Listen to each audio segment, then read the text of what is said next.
Chairwoman Shapiro, nice to see you today.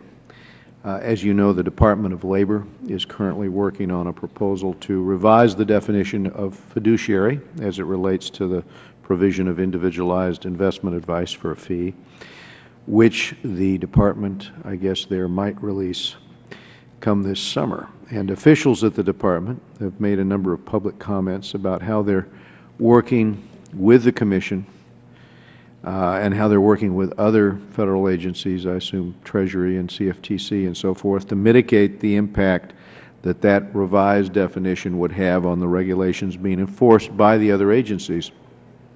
And I was going to ask you, is there a concern at the Commission that the next proposed rule issued by the DOL will have implications beyond their jurisdiction and implications for your jurisdiction?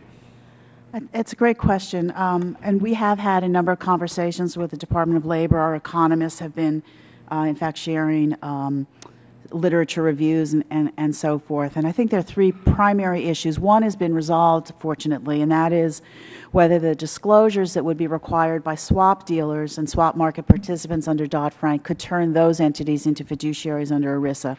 And DOL has given us clear guidance in a letter to us and to the CFTC that that will not be the case.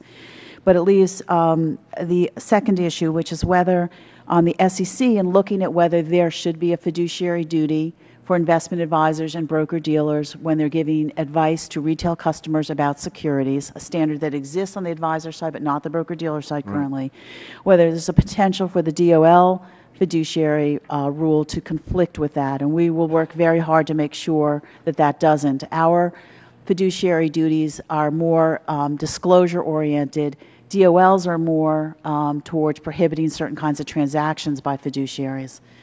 The third issue is whether, and I think the one the securities industry is most concerned about, is whether broker-dealers who provide advice on IRA accounts, which I think account for about 40% of broker-dealer accounts, would be fiduciaries under ERISA, because today they are not. And I think that's probably the major point of contention in the DOL rulemaking from the perspective of the securities industry.